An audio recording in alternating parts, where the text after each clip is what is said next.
Gitatamamalam Gitatakandau Katam Nanakyanakakesaram Harikatha Sambodhana Bodhitam Loke Sajjana Shakpadayaharaha Deviyamanam Muda Bhuyat Bharata Pankajam Kalinala Ratvam Sinashreyase Mukam Karoti Vachalam Pangum Langayate Girim Yat Kripatamaham Vande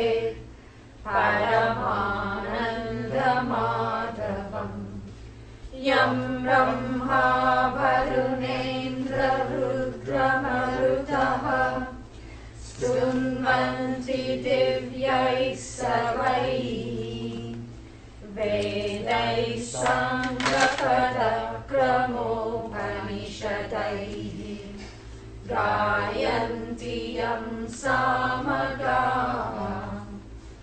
Dhyanavasthita Tadgatena Manasa Pashyanti Yam Yoginaha Yasyantam Navidussura Suraganaha Devaya Tasmai Namaha Devaya Tasmai Namaha.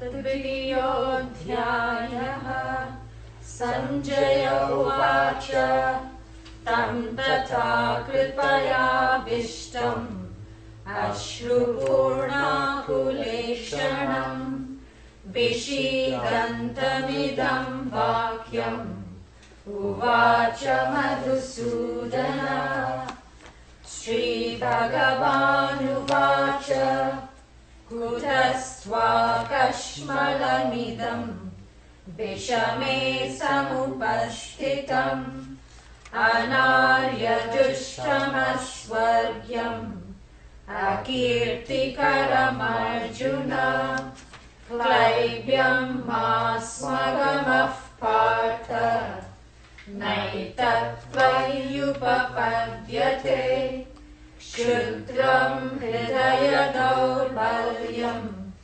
Tyaktotishta Parantapa Arjuna Uvacha Katham Bhishmamaham Sankhye Dronam Cha Madhusudana Ishuvih Pratiyosyami Pujarha Varisudana Guruna Hatva Hi Mahanubhavan Shreyo Bhoktum Bhaikshyamapi Haloke Hatvarthakamamstu Guruni Haiva Bhunjiya Bhogan Ruthira Pradigdam Nachaitat Vidmak Kataram No Gariyaha Yadva Jayema Yadivano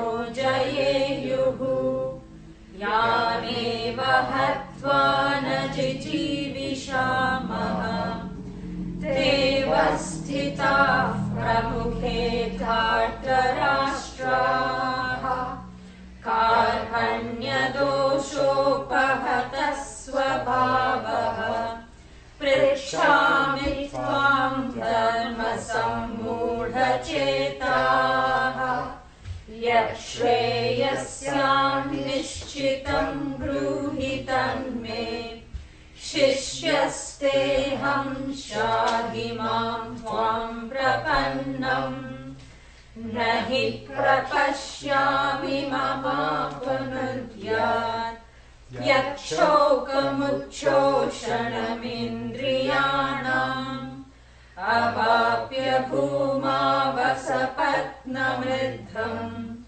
राज्यं सुराणामपि चाधिपत्यम्।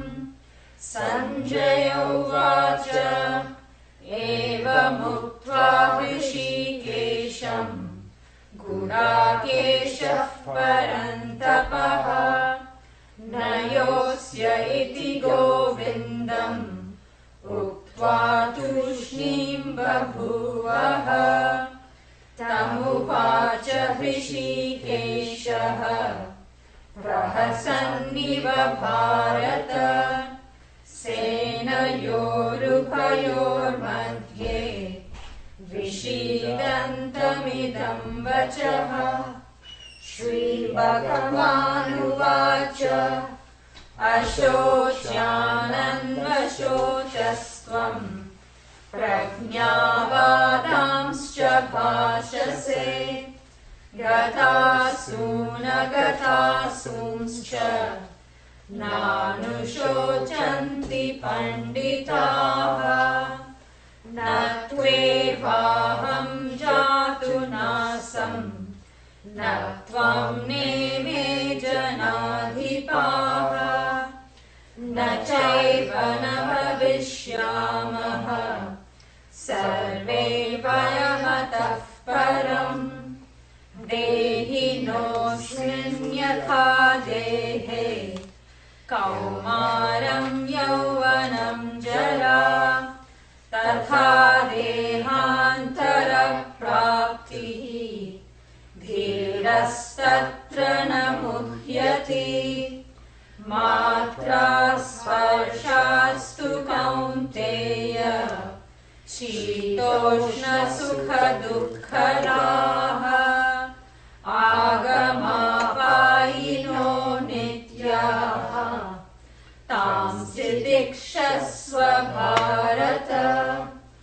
यं हि न व्यथयन्त्येते पुरुषं पुरुषर्षभ समदुःखसुखं धीरं सोऽमृतत्वाय कल्पते। नासतो विद्यते भावः नाभावो विद्यते सतः। उभयोरपि दृष्टोऽन्तः त्वनयोस्तत्त्वदर्शिभिः। अविनाशि तु तद्विद्धि येन सर्वमिदं ततम्। विनाशमव्ययस्यास्य न कश्चित् कर्तुमर्हति। अन्तवन्त इमे देहाः नित्यस्योक्ताः शरीरिणः। अनाशिनो प्रमेयस्य तस्माद्युध्यस्व भारत। य एनं वेत्ति हन्तारम् यश्चैनं मन्यते हतम्। उभौ तौ न विजानीतः नायं हन्ति न हन्यते। ॐ सहना भवतु सहनौ भुनक्तु सह वीर्यं करवावहै तेजस्विनावधीतमस्तु मा विद्विषावहै। ॐ शान्ति शान्ति शान्तिः। The next two mantras are from the Kathopanishad. And what does the Kathopanishad say? Same thing, slightly different. Hanta chet manyate hantum, ataschet manyate hatah, ubhau tau na vijanitah, etc. etc. And then the next one, najayate mriyate va vipaschit. That is what Kathopanishad says. Vipaschit has now become kadachit. Please get your text from there. Yeah. It is provided there. Please get. So, najayate mriyate va vipaschit And here that Vipaschit, poor Vipaschit has been made Kadachit. Kadachit means at any time. Vipaschit means the knower, the wise person. So it's just put slightly differently. But these two verses are what? They are from the Kathopanishad. And why is Bhagavan having to quote the Kathopanishad? Because there was a discussion, all because of that one word Adi Shankara says. What is that word? In the last mantra, in the last verse, what was that word? Having to do with pramana.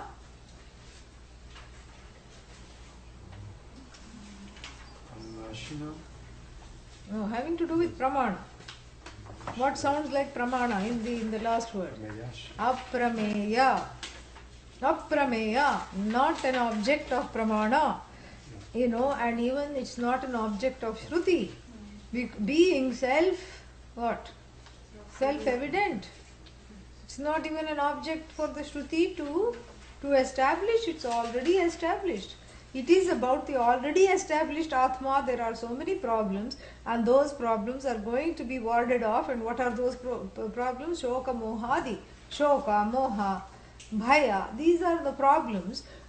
Not because the Atma is not evident. Atma is evident. It's evident enough to make a mistake.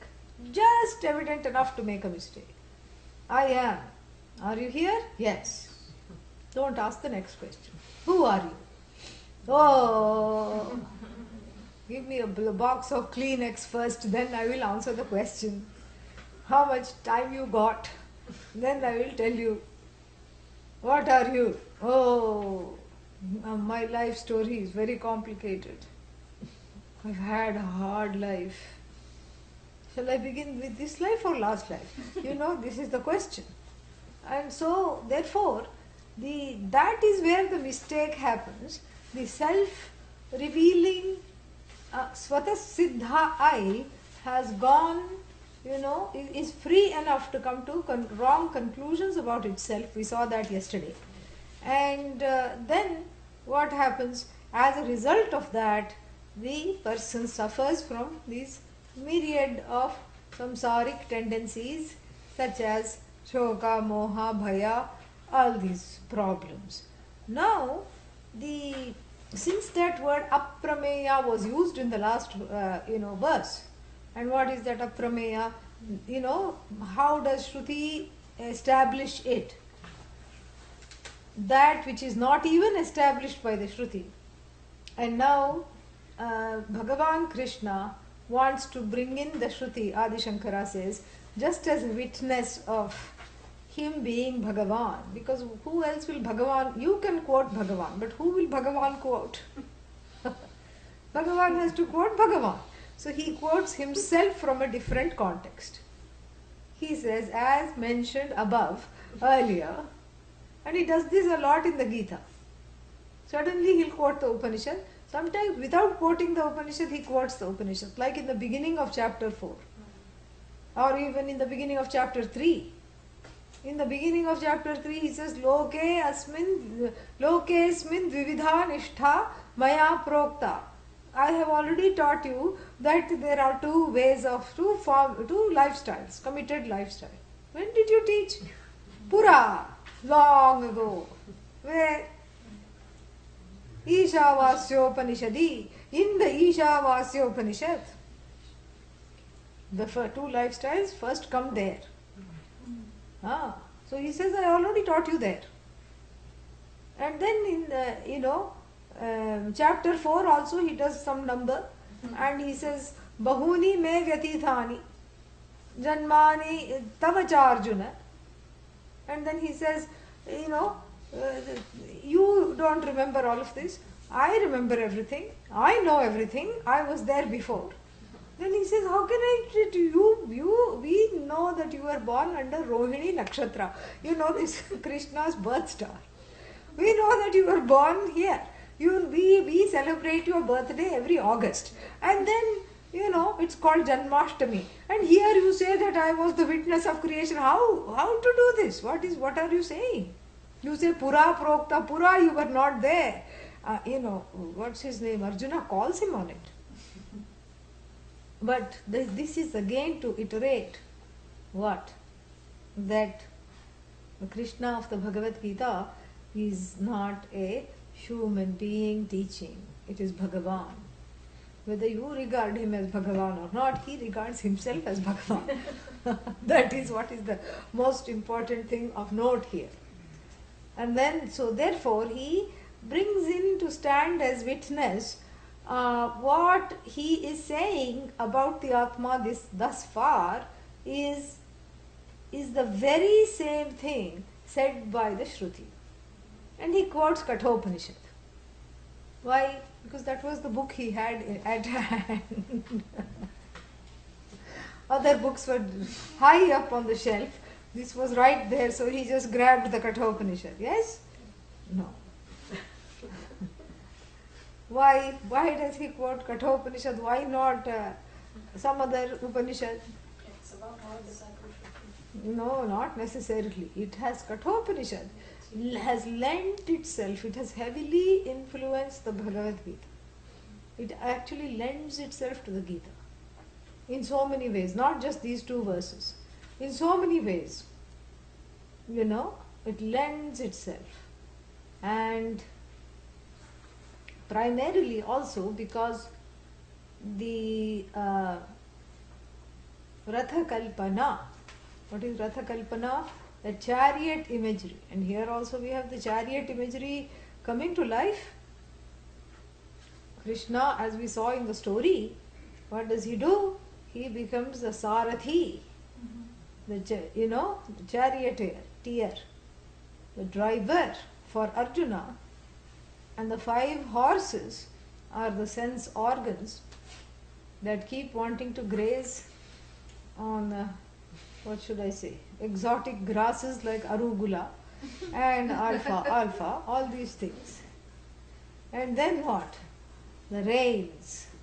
The reins is the first level of stopping, where the mind says, I think you have eaten enough. The mind will say that, Even in the person who has tried to shut down the mind will say, I think that's enough. I think you're overdoing this. And that's the first level of brakes, the reins. And the reins are held by the hand, which is what? We saw all this in Kathopanishad. Say yes. Yeah. So, yes, on the weekly Kathopanishad. You have already seen this. So, the buddhi is the second and the final resting place for all the ragadveshas. The buddhi manages the ragadveshas. The mind puts the brake on them and then hands it over, says this is too much for me, you take care of it. So the buddhi is the final resting place for the ragadveshas, where the buddhi decides what to do. And the buddhi teaches the ahankara, sitting happily in the back and driving from the back seat. Ahankara is a back seat driver. Instead of sitting and enjoying the ride, oh, take a left, oh, what are you doing? Oh, isn't there a ditch? Oh, tries to control the whole vehicle, the body, mind, sense complex, from the back seat. And so this ahankara is taught, by the buddhi. That's why in the proper depictions, he's holding the reins but not looking at the horses. He's turning back to teach. So Bhagavan Krishna is the buddhi, that is in the heart, teaching this wayward ahankara, which has gone through 2 dips, sorrow dip and fear dip and delusion dip. Final, delusion topping, sprinkles. So this is the fellow, this is the fellow who is being thawed out by the teachings. So the Kathopanishad lends itself, and in fact the whole Gita, including the picture of the Bhagavan teaching the disciple Arjuna, is borrowed all from the Bhagavad Gita, Kathopanishad. And the Kathopanishad conveniently has 2 verses that make them completely battle ready. This one, ya enam vetti hantaram, yascha enam manyate hatam, ubhau tau na vijanitah,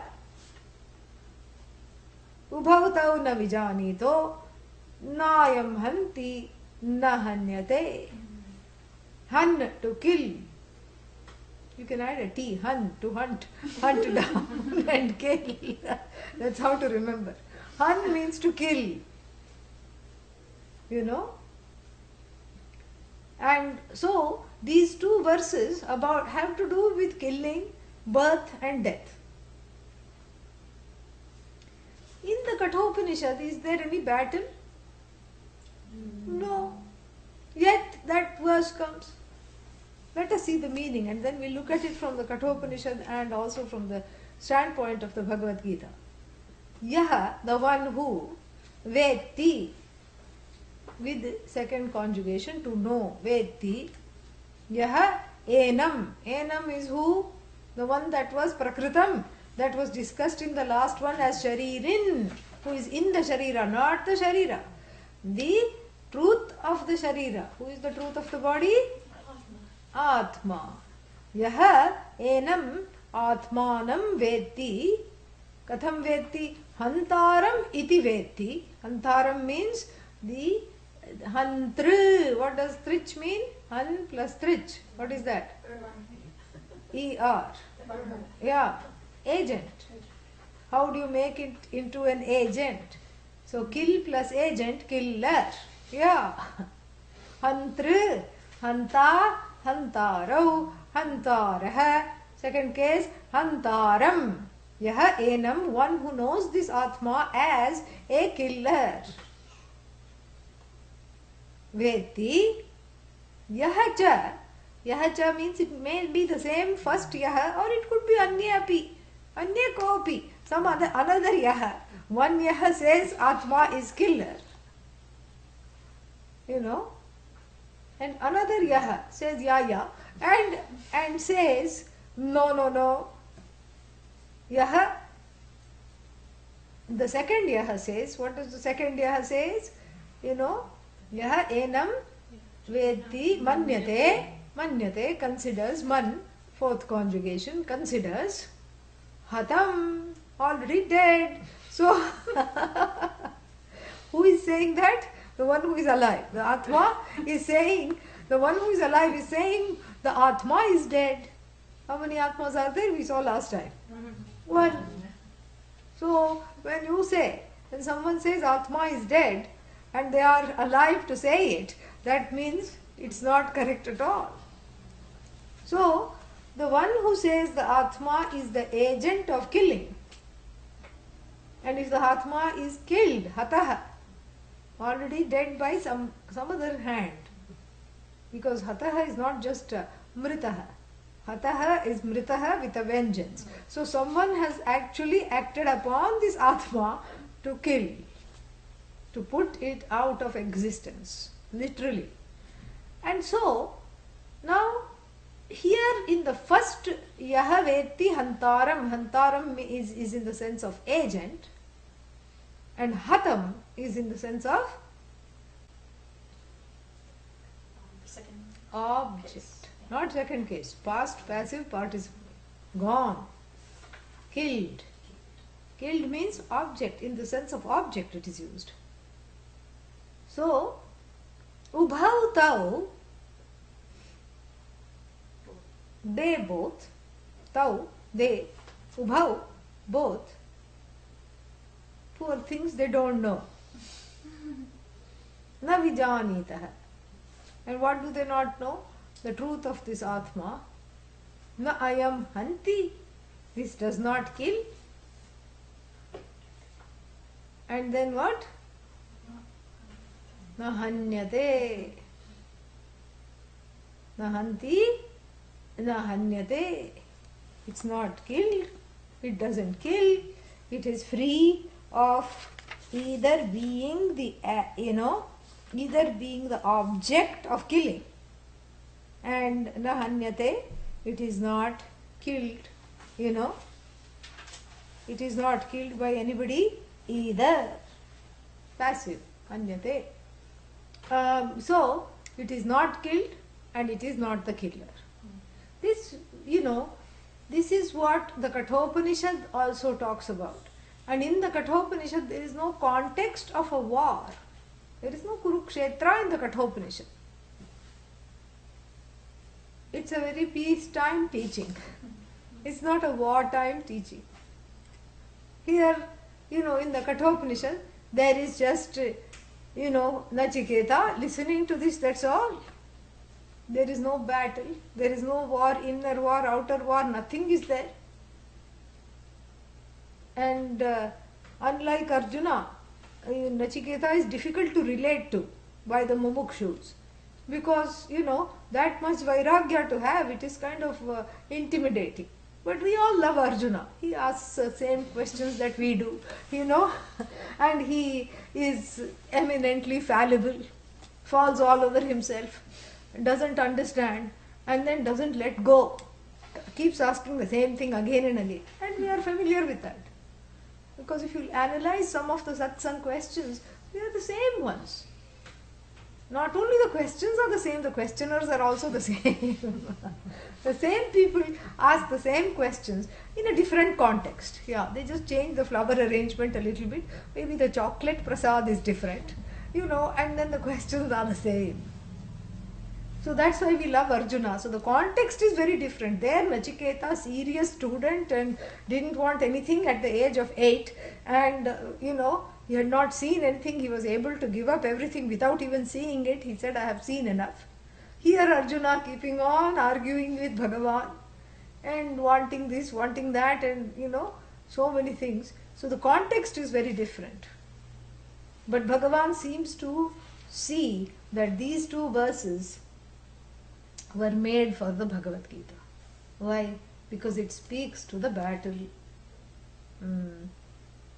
the embattled situation in which Arjuna finds himself. It speaks to that in a very relevant way. And what is Arjuna feeling right now?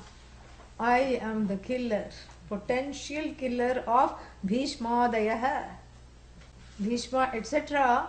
Starting with Bhishma, because we start with him because he is the eldest and the most loved.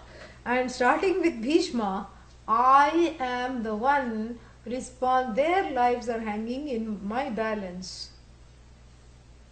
Their lives are hanging at the tip of my arrows. And when I, Visrishtam Banam Maya, by me, if the arrow is released, that means what? I get the epithet of being the killer. Of who? Bhishma, Drona, all these people. These stalwarts, these elders, uncles, teachers, grandfather, I am the killer.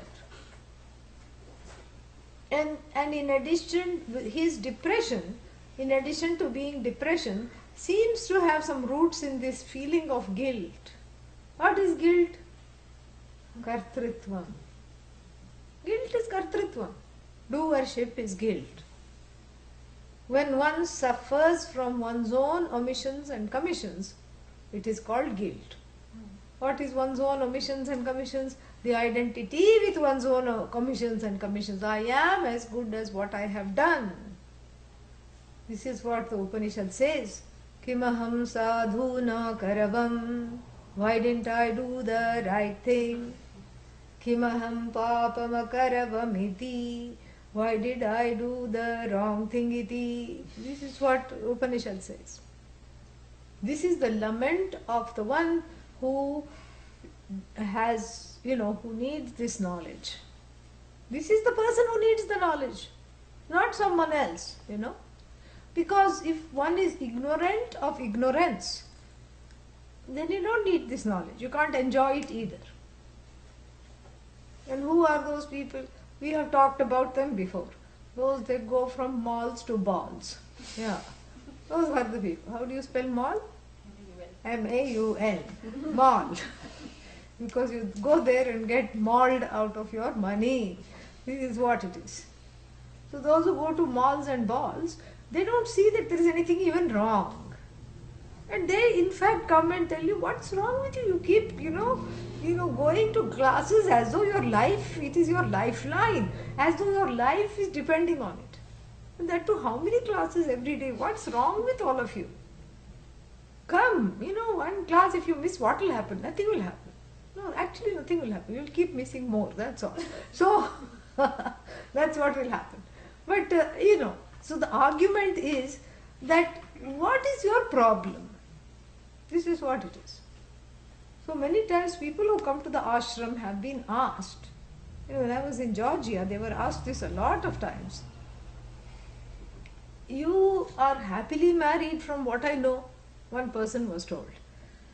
And you have wonderful children, they are all earning nicely and everything is so wonderful. Why are you going to the ashram? Do you have any secret sorrow?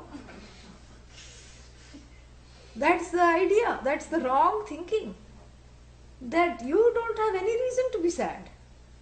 You are fine. Yeah, small ups and downs in everybody's life will be there. Yes, sometimes one is bad, one is mad, one is sad. No big deal. Deal with it. How? Go to the mall, I told you. Yeah, deal with it. Go to the mall, go on a holiday, change the house, change the curtains and change the carpets. Change the furniture around, some change. Yeah. Get a makeover, go to Florida and then come back. More changes. And then it becomes more tolerable. Nothing is wrong.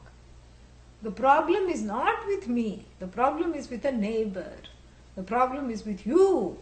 And you keep going to the ashram like this and keep listening to Vedanta, it's giving me a complex. Therefore, I need to not see you so often. This is what happens. Because when one person, decides to take the leap, what is that? Leap of Shraddha, leap of faith. Then, like the dog is famous for not letting the master go out of sight. Because the dog has a feeling, I'm here to guard this person.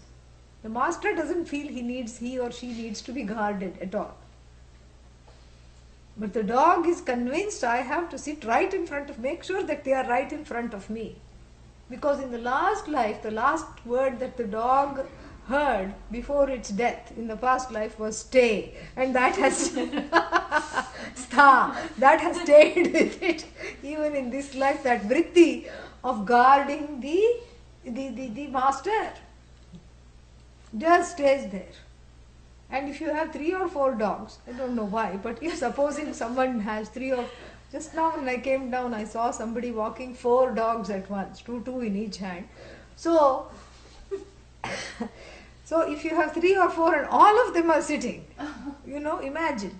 And if you try to go out, they grab the pant leg, they grab the leg, they grab your clothing because they don't want you to leave.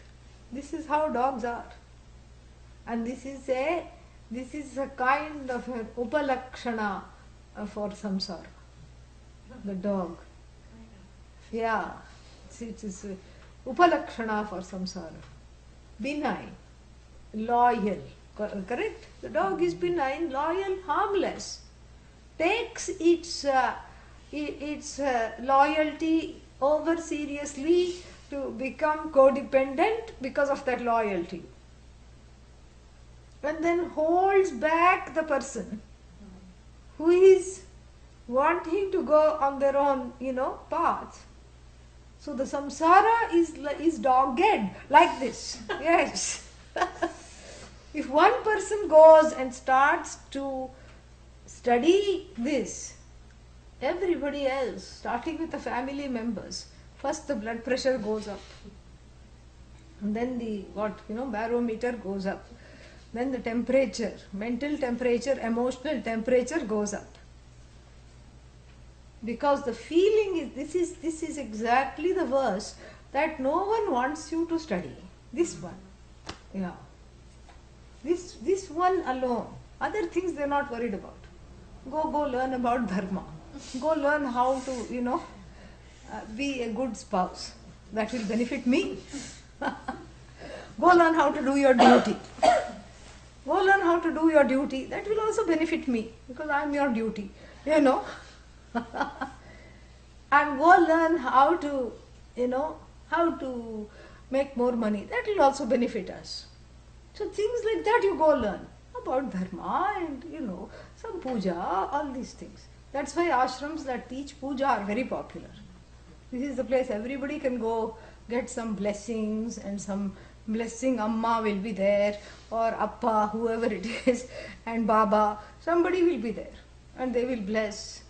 Once I was teaching in the temple in DC, and right next door somebody came, some Baba came, and I don't know if the Baba knew this or not, but the devotees were charging $250 per head to have darshan. And we had a break in the class, and suddenly everybody disappeared because they thought Baba has come next door. There are two rooms, so in one room I was teaching, and in the other room Baba was giving darshan.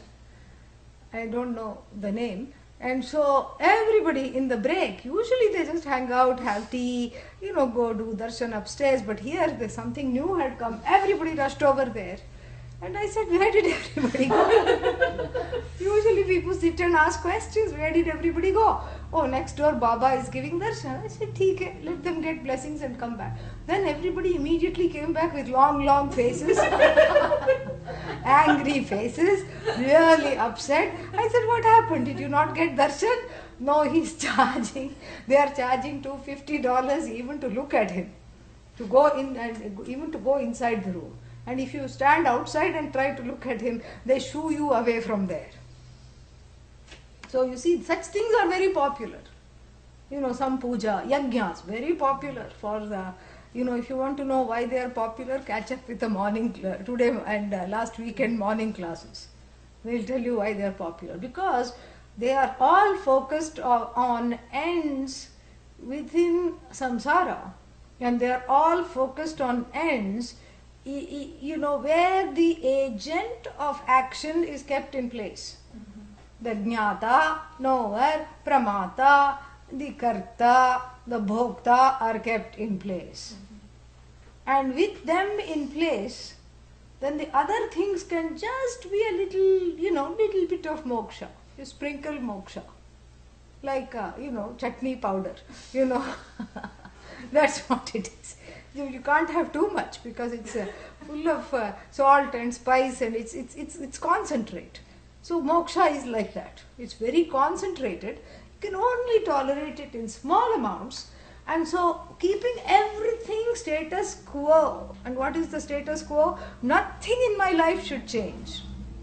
But I should be enlightened. Nothing in my life should change. Everything should be business as usual. Everything should be exactly intact. I should just have a topping called moksha. A sweet, unctuous topping. That's all. Moksha is an add-on. Everything else should be as usual. How is that possible? That's why Bhagavan does not wait till the middle of the Bhagavad Gita to give this. He gives it in, within 10 verses when the teaching starts. Teaching starts at the 11th verse. You should not grieve. And he says, Na shochitum arhasi. You should not, you don't deserve to grieve. He uses the word should not. You must not grieve. Why? Because you're not an agent of anything. This is what the thing is. And this is exactly what the society, in the form of the dogs, the dogged society of loyal following that everybody has. Everybody has a following. Yeah. Everybody has a following. What is that called? There is one word for it. One girl asked me, are you part of my A team? I said, what is this A team?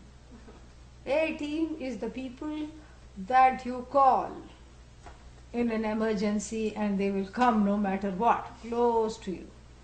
And B team, like bees they skirt around, little less. C team even further, D team. So like this you have this gradation of circles of friends, followers, people who are devotees, devoted to you, ityadi, ityadi, ityadi. These are the people. Now, the thing is that all of them have a stake in perpetuating ajnana. Not because they want to. In fact, they are also mumukshus. They may not be jignasus, but they are mumukshus. But they have a stake in perpetuating your ajnanam. Why? Because they are afraid, for a number of reasons.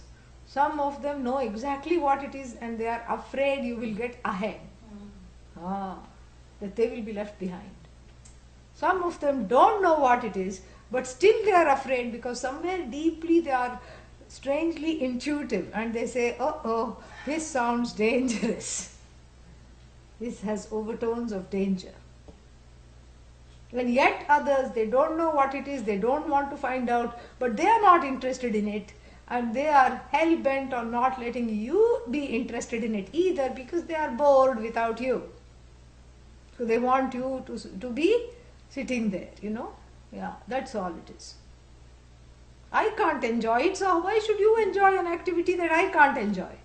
I can't enjoy it, I could care less about it, so why should you go? So various reasons. This kind of guarding the person from moksha, like the dog. That's why another avatara of the teacher, Dattatreya, the three faces, the very beautiful. He is also an avatara of the teacher. Dattatreya he got the face of Brahma, Vishnu, Shiva, etc. Sannyasi avatara carries a kamandalu and he has 3-4 dogs around him. He is the overlord of the doggedness of samsara. Very beautiful. Dog means domestication. Dog represents domestication. And the domestication of what? The domestication of this karta. This is what is the problem. And how is the karta domesticated? The karta is domesticated by making it a reality. It is here to stay. Here you come, you go, you eat. I eat, I drink, I look, I listen. I am the doer. I am the karta of all the actions, from eating, drinking, sleeping to even difficult actions like analyzing and etc. And so the society doesn't want this I to be displaced. Which I, not the Atma. The Karta, Bhokta, Pramata, Jnata, I. Why? Because the people in the society they variously relate to this Pramata. This knower, this being that they think is you, and up till now you also thought was you. They relate to this being. And they are attached to that form of relationship. And they will not relate in any other way. So if you start to question the karta, then what happens?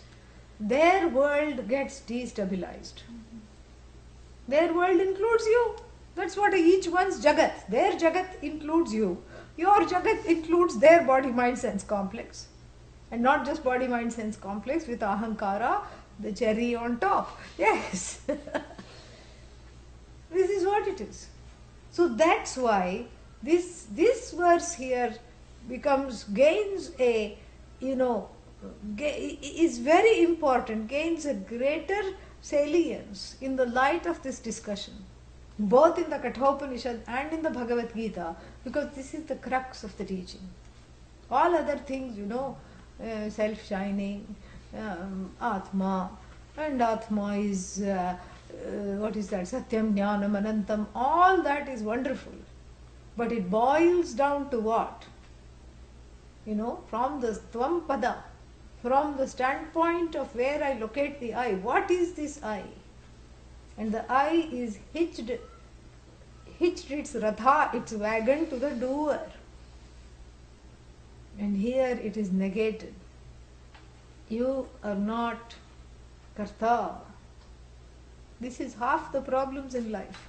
All guilt, all sense of regret, guilt, second guessing, self-confidence issues, self-esteem issues, fear, moha, shoka, all this can be traced to the karta. Because who is the one who says I am afraid? Karta. Who is the one who says I am guilty? Karta.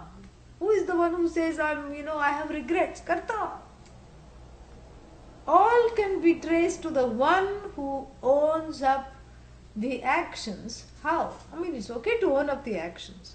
But the one who owns up the action as aham idam. Who is this idam? Karta. Is karta idam or aham? Is karta idam or aham? Idam means this. Aham means I. We have lots of time. Decide and tell. Aham or idam? Karta is this, it's not I. In this Yeah. context. Yeah, this idam pratyaya vishaya, not aham pratyaya vishaya. Yeah. It's never aham.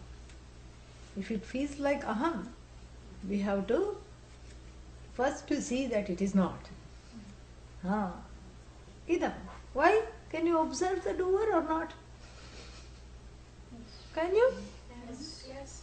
With difficulty, once in a while, with great difficulty, after lot of ayasa, I think I'm observing the doer. But you can still observe. Yeah. Even if you cry while observing, you can still observe the doer, correct? Yes. That's why you ask, what am I doing? When you say, what am I doing? You are observing the doer. And when you regret, why did I do this? Was I out of my mind? You are observing the doer of the past. Oh, I'm scared. What am I going to do? You are observing the potential doer, not the potential mood, but the potential doer. The doer wannabe. Oh, I wish I could do this. You are observing the doer, the desiderative doer. You can put any, grammar there. And it will all be you observing the doer. Oh, so I can observe the doer? Yes. I can observe the thinker too, that means? Yes. The problem is that the doer gloms on to the I. I is not glommed on to the doer. The doer represents the sum total, carries the weightage. That's why it is so difficult. Carries the weightage of the sum total of all the relationships in society that are important to you. They translate into the doer. How? How do they translate into the doer? Think about it. All the things that are people that are important to you, how do you relate to them? What is the basis of the relationship? Transaction, which is Transaction. karma. What is transaction? Action. Forget the trans. Action. Through action. Who is doing the action? The actor. Who is the actor? Aham. You see? So the whole empirical reality, your own world is based on reproduction of action, half of that world, and the other half of the world is what? You are the target of other people's actions. This is all it is, sum total. How do you relate to others? Through action. So really speaking, if you are sitting here questioning the actor, it becomes very scary for everyone else. Oh, now the person is going to studying Vedanta and they are questioning the actor, which means I have to start acting out. So that I can keep their actor in place. So the whole, what you call relationship, what one calls a relationship is nothing but each one trying to keep the other actor in place. Just like you do with a dog. Sits, roll over, rolls over, stand, Go bring the shoes. Brings the shoes. Bring the newspaper. Eats it on the way, but brings it. And the dog, you think you are training and controlling the dog. The dog thinks of you as a treat thrower. And the dog has a little conference with other dogs. Woof, woof, woof, woof, woof. And they all say we need to train our treat throwers better. You know? Don't sit when they first say sit. Why should you sit?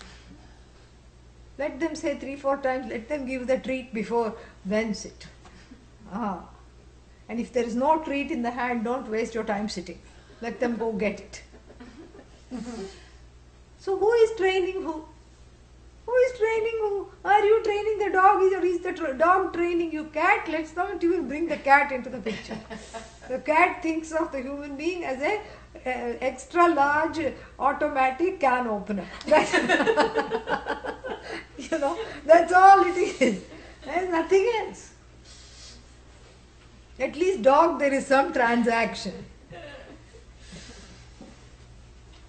If you want to learn how to be akarta, study the cat. Yeah, it has no guilt.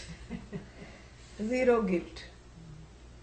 And it pretends not to be hurt. You know, it transcends it very quickly. So therefore, this is something, so if you look at this whole situation, the whole gamut of your relationship, all your relationship are based on empirical actions and expectations. Because the actions are freely given. Yes, you can make a nice dinner for somebody because you love them. Nothing wrong. It's freely done. But the actions are backed by expectations on part of the receiver. And the giver, since the giver and the I have glommed on to each other, not each other, since the giver has glommed on to the I-ness, the I nature, identifies itself as the doer, in this case the giver starts to feel nervous about giving. Okay, don't give. Oh, how not to give? If you're so nervous, don't give. No. I would like to give because they expect it. Okay, then give. No, but what if I make a mistake? This is what it is. One is stuck. And one cannot move. One is stuck in a place of stagnation. One cannot move forward and complete the action freely. It's like an acting block. You know, writer's block? This is an actor's block. Acting block. And one cannot step away from the action and say, this is too much, I'm going to let this go. One is stuck there. And that stuckness is the basis of shoka. This is where Arjuna is. Cannot move forward and say, okay, off with your heads, done, this is what I came here to do, and cannot retreat either. Because if he could have retreated, he would have, but something stops him. Instead of running away, he sits in the chariot, miserably. You see? Tushnim uktva tushnim babhuva rathopa vishat. You know? In the ratha he slumps down. And so this is that place of stagnation, which is the crux of shoka and moha together. If shoka and moha had a crossroad, that would be stagnation. That would be this place. And this is the only verse that if it is understood correctly, it can bring one out of the state of stagnation. Samsara is this frequent stagnation where one doesn't like what one is doing and one will not stop. Only in samsara, where else? One cannot stand what one is doing and one will not stop either. We will keep complaining. Oh, you should see my marriage.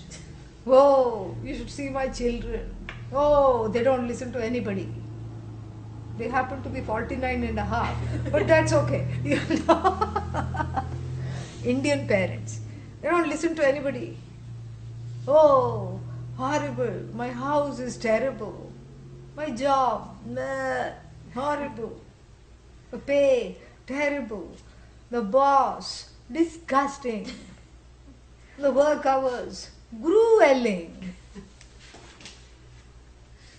And the neighbors, noisy. Will complain about everything and everybody also. All right, just pack up everything, end the marriage, change the neighborhood, go to an ashram. Oh no, how I can do that? I have duties. All right, perform your duties cheerfully. No, you should come to my life and see what it is. Then you will stop talking about cheerful. Moment you step into my house, you will stop being cheerful, I guarantee you. So many duties. And they keep saying duty. You know, even after they have lost their teeth, they keep lisping duty. 92, what duty do you have? No, duties are important. First is a son duty, daughter duty, and then what? You know, spouse duty, difficult duty.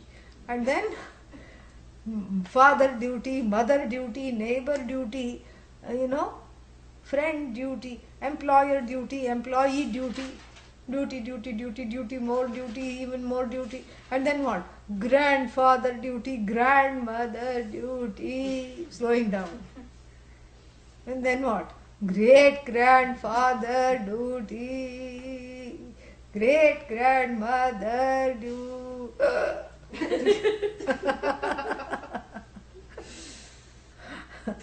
Cardiac arrest. Yes.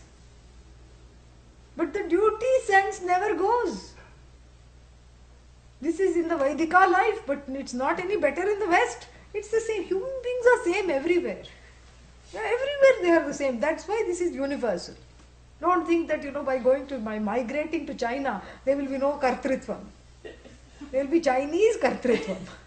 Yeah. It will just kartritvam with soya sauce. That's spiced differently. This is Chinese kartritvam. There also is a sense of duty. In addition to other duties, there is state duty. Yeah, there's all these big time duties. They're very national. Yeah. So all these things are there. And so this duty, this concept of duty, and even in the West, even though that concept of duty is not there overtly, covertly the person says, I'm the doer. Without me nothing clicks, nothing runs. Try me, see, even if I go away for 5 minutes, see. This is Ahankara in a different avatara, that's all. Yeah. Like Rama, Krishna, Balarama, all these things, Parashurama, all these avatars, this is Ahankara.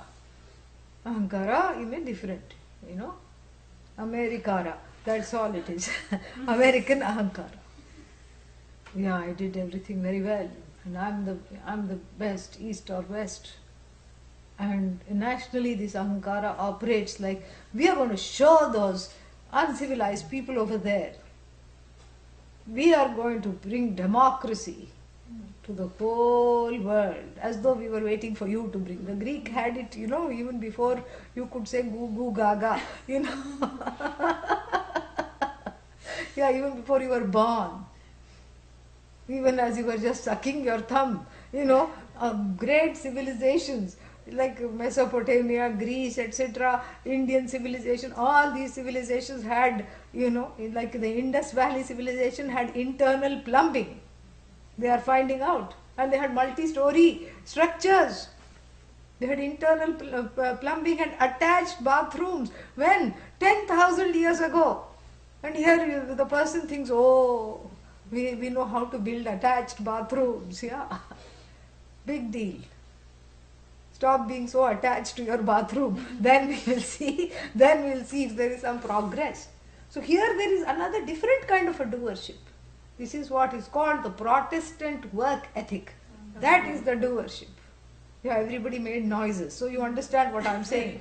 Yeah, that is the duty thing. It is this do or die, doomsday wala thing. And the sociologist Max Weber talks about this Protestant work ethic. And he says this is not good news. Why? He says it leads to another concept that he derives is called routinization, where one gets totally bored with life and keeps wanting a change. Change the house, that didn't work. Change the spouse, that also didn't work. Change the mouse, computer mouse. And,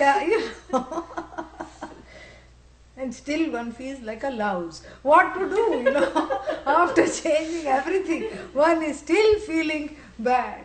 This is what is it. So this is, whether you call it, soya sauce duty with soya sauce, Chinese duty, or you call it Protestant work ethic, or you call it some other country, some other way of doing. Everyone, who is born with this ignorance, self-ignorance. And the ignorance shows its first face, first avatara of ignorance is being attached to the sense of doing and being attached to the wrong identity of oneself as the doer. This is universal. Yeah. That's all it is. Whether you think of duty with a little MSG on top, or whether you think of duty with some other, with coleslaw, it's still duty. That sense of doership is dogged. And the society reproduces your doership because the society convinces you. Who is this you? The ignorant ahankara is convinced that I am born to contribute, and I have not just contribute, I am born to do. That's why it's do or die. This is what it is. And so the society convinces you of this, which you happily internalize, which one happily internalizes because it is in keeping with that self-ignorance. And what is the sad outcome of this? The sad outcome is that one is sad. That's why it's called sad outcome. But do you see the connection between the doership and the keeping the ahankara in place, keeping the everything in place? Do you see why the knowledge does not go beyond the skin? It is always skin deep. Why? Because one is not ready to dislodge this ahankara as the doer. This is what the problem is. And this is very confusing. I'm not doing anything. No. I didn't cook today. No, you didn't cook. Then who made the food? And we have a convenient answer. What do we say? Bhagavan. That is why karma yoga is not karma yoga unless you bring in the stand-in of Bhagavan. Because you need someone to a pair of feet to surrender the doership. And it looks silly to just have a pair of feet, so you build the whole thing from foot downwards, upwards. So that's why Bhagavan in our tradition becomes an altar of surrender we keep hearing. What is this altar of surrender? Surrender of what? This doership. I am not the doer, I am not the giver, I am not the eater, I am not the receiver, I am not, I'm not any of these. I am not the thinker. So therefore then it is confusing. Then you look around, who to blame? If I didn't do this, who did this? Because the general human tendency is, if something goes well and if somebody asks who did it, many pairs of hands will be raised. Everyone will say me. Oh, this is a terrible thing. Who made it? Not me. Then you look around. Who to make into the goat? What kind of goat? Scape. Yeah. Scape is short for escape. Yeah. Who to make the goat and escape? That is what it is. So therefore, this doer cannot be in place along with the knowledge. The knowledge is that which strangles the doer and gives it a proper interment. This is what it is. This is what the force of this teaching is. The doer is problematic not only because of the individual sense of stagnation with regard to the wrong idea that one is the doer. The doer notion, as long as it stays, is problematic because it connects you to various codependent connections in society that one needs to outgrow. Now I am even more confused. Why are you confused? Well, I am confused. First you say I am not doing anything. Now this is very problematic. Then who is doing? You say Bhagavan. All right, fine. The next confusion is, if I am not doing anything, and if I am not, if I am not the doer, then why do I feel bad? Why am I feeling bad? Because one is connected to the doer of the past. What is the past other than doership? If you take away doership, is there a past? No, there is no repast, there is no past. What is the future if there is no doership? Because when you go daydreaming into the future, what are you really thinking? Think about it. Tomorrow I'm going to do this. Oh, when I win the lottery, wait and see what I'm going to do. And then you have a visualization of yourself carrying a truckload of money, standing at the street corner and distributing it to the people going by. And then, you know what? The reverie is broken. The reverie or revelry is all connected with the doer. And this doer is now about to be dislodged. Oh, right now? No, you can keep it for one more day. Tomorrow it will be shaken up by the caller. Om Purnamadah Purnamidam Purnat Purnamudachyate Purnasya Purnamadaya Purnameva Vashishyate. Om Shanti Shanti Shanti. Hari Om Shri Gurubhyo Namaha. Hari Om.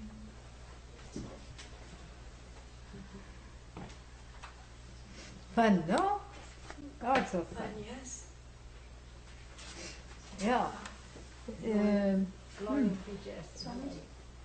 Yeah. Vijaya? And Lloyd.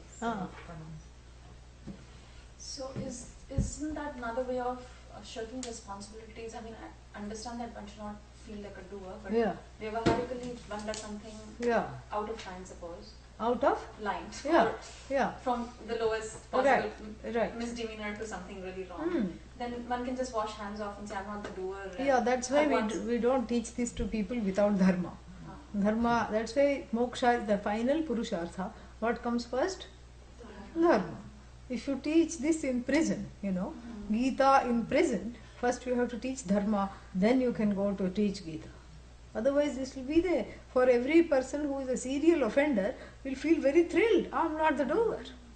Because the dharma should be there. When the dharma is there, then this is not an issue. Yeah. Even the little things that, suppose I make some mistake, Yeah. Vyavaharically, then I'm not supposed to feel guilty then? Exactly. Yeah. Not supposed to. You grow out of it. Yeah. If you feel guilty, that is something to look at. That is something to work with. That is something to eventually know that is connected to the doer. And you can allow it to drop, because that guilt, where to take it? At the foot of Bhagavan. Yeah. Bhagavan foothills. You take it to the Bhagavan and you say, you take care of it.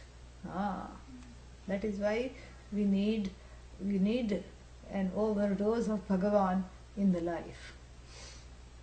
And in India we know this, because you go to somebody's house and they make make all these things to welcome you, and then you say, oh, you have really cooked very well, and they will say, Bhagavan's grace, Guru's grace. Inside they'll be feeling very happy. Yeah, I made a good, I am getting appreciated. But what will they overtly say? It's because of Bhagavan's grace I was even able to do it. So how do I know what action to take? For example, I get tired in my job. Should I continue to act in my job? Yes, but it's not the job that is making one tired. What is making one tired is the connection to the doer as yourself, as oneself. That is what is making one tired. So one has to, the tiredness is a symptom. It's more like an invitation card. Your higher self, if I can use that word, your buddhi, your higher self is your buddhi. That Krishna, inner Krishna within you, has sent you an invitation card inviting you to sit with him and do some introspection about what is not in keeping with how this job is being performed. Am I taking on? Maybe you just need rest. Sometimes, maybe one needs rest. Sometimes it's nothing. Sometimes the body is only capable of so much, and certain bodies are capable of still less, And that is also an invitation card from Bhagavan to let go of the doer. Let go of doing, and then let go of the doer. Now, it could just be that one needs rest. It could just be that one needs some vitamin B or some B complex or whatever it is. Maybe there is some deficiency. So all that it's an invitation to think about that. And if all those check out, and that's not the problem, but there is a feeling of boredom or feeling of stagnation, then I have to see, it is incumbent upon me to see what is the reason. So I have to connect to the job. It's an opportunity for me to connect to the job differently through some introspection. Because that is what we call routinization, the tiredness. This is what I talked about. Meaning you feel like you're in the daily grind. Like, again to go to work. The only thing that can change, the job won't change. Correct? Yeah. The pay certainly is not going to change. And the people most probably are not going to change. What can change? What's the only thing you can change? You. That's all.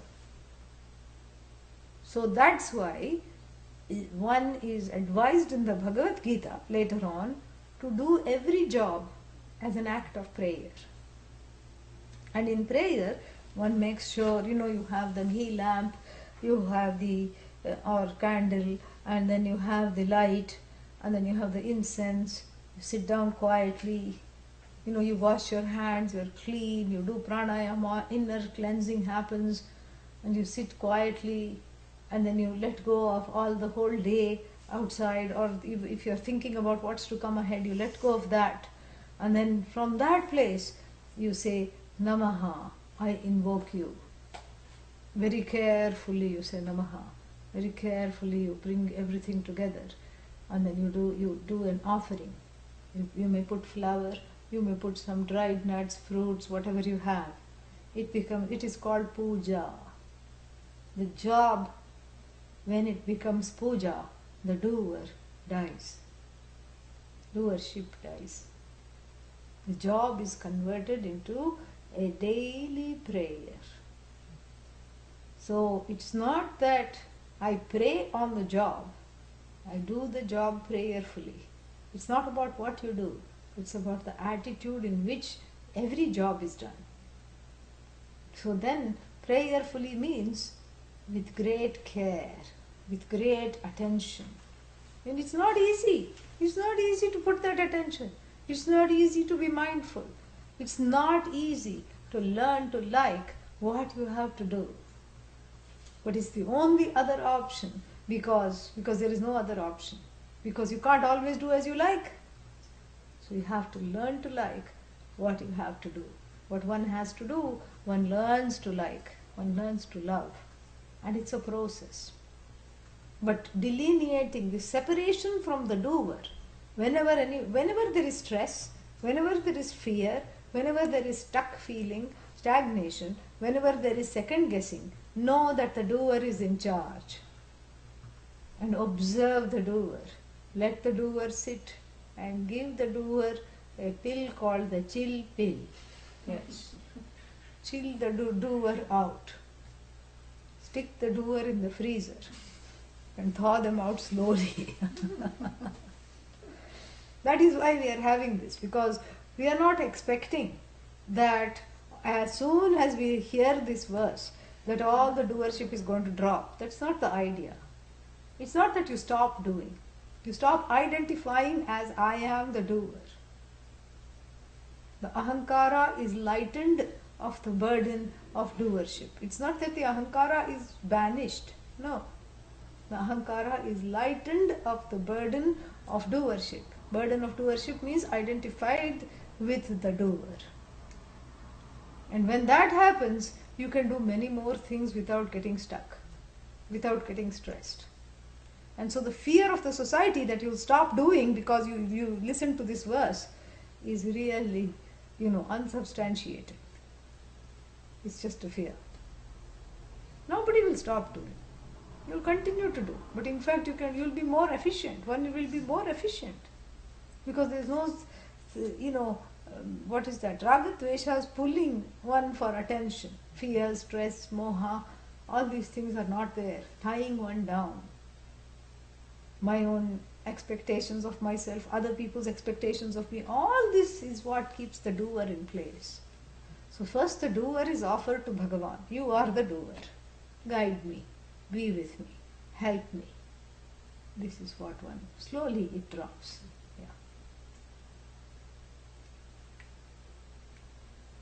Anything else? Tatah kim.